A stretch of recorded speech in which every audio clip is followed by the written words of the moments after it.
बलांगीर उठा जलसेचन विभाग पक्षर पानी पंचायत पक्ष पालन हो जाए। उठा जलसेचन विभाग आनुकूल्य स्थानीय शांतिपड़ा कल्याण मंडप में आयोजित कार्यक्रम में मुख्य अतिथि भाव जिला परिषद अध्यक्षा श्रीमती देवकी साहू जोगदे पानी पंचायत गठन मूल लक्ष्य चाषी हित उद्दिष्ट बोली प्रकाश करते। सम्मानित अतिथि भाव अतिरिक्त जिलापाल पवित्र मोहन बेहेरा जोगदे। उठा जलसेचन विभाजन निर्वाही जंत्री सच्चिदानंद दलाई पानी पंचायत उद्देश्य वर्णना करने सह उपयुक्त जल परिचालना उपस्थित चाषी को शपथ पाठ कराइथिले। सभा कार्य पर पानी पंचायत संपर्कीय छात्र छात्री द्वारा होइतिबा प्रतियोगिता रे कृतित्व हासिल करिथिबा छात्र छात्री को अतिथि माने पुरस्कृत करथिले।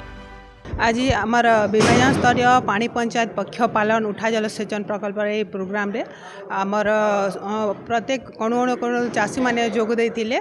आउ निश्चित भाव रे एटार मूल लक्ष्य है जेंता कि कम परिश्रम रे कम जल रे एवं मृत्तिका संरक्षण हे करी चाषी माने किभली भाव रे उपकृत हेई पारबे सेटा सचेतन करा जाउचे।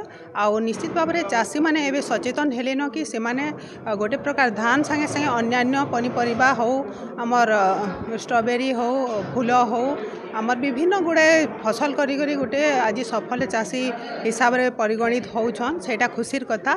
आगामी दिन आशा कर्मी ए उठा जलसेचन जिन हिसाब रे 6000 टार्गेट नेकर ड्रिलिंग आरंभ कर इंडिविजुअली प्रत्येक चाषी उपकृत हो पारे। से माने रबी फसल रे हो खरीफ फसल रे हो से माने पानी रो सुविधा ठीक हिसाब रे करि पारबे।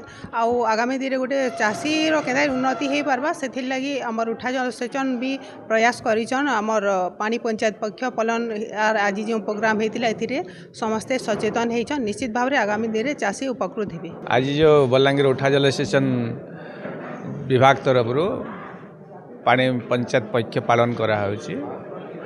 आम जिले में पानी केमती सद विनियोग करा जीवो एवं आमर चाष तथा पीवा उपरे सद विनियोग करा जाय। पानी पंचायत विभिन्न एरिया जो पानी पंचायत गुड़ाक अच्छा से आम प्रॉपर मेसेज देचु ए पक्ष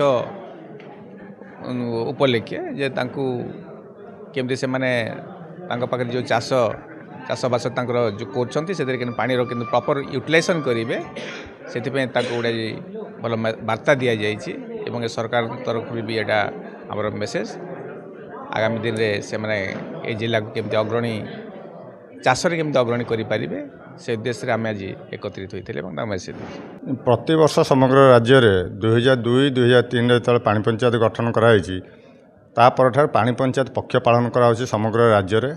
प्रति वर्ष ए वर्ष जल संपद विभाग तरफ आपणकर पक्ष पालन 6 तारिख ठारू 20 तारिख पर्यंत यथाक्रमे आपणकर डिविजन स्तर में जिला स्तर में एवं राज्य स्तर में पालित होगा जाऊँगी। तो आज आमर डिविजन स्तरीय पानी पंचायत आमर उठासन तरफ ये पानी पंचायत पक्ष पालन करा यार मुख्य उद्देश्य होची जे पानी पंचायत गठन द्वारा केमती सुषम जल बंटन निज भितर समन्वय रक्षा करी पानी माने इक्वाल ये बंटा हो पार कौन बद न उपजो से एक पर्व बोली आम पालन करा।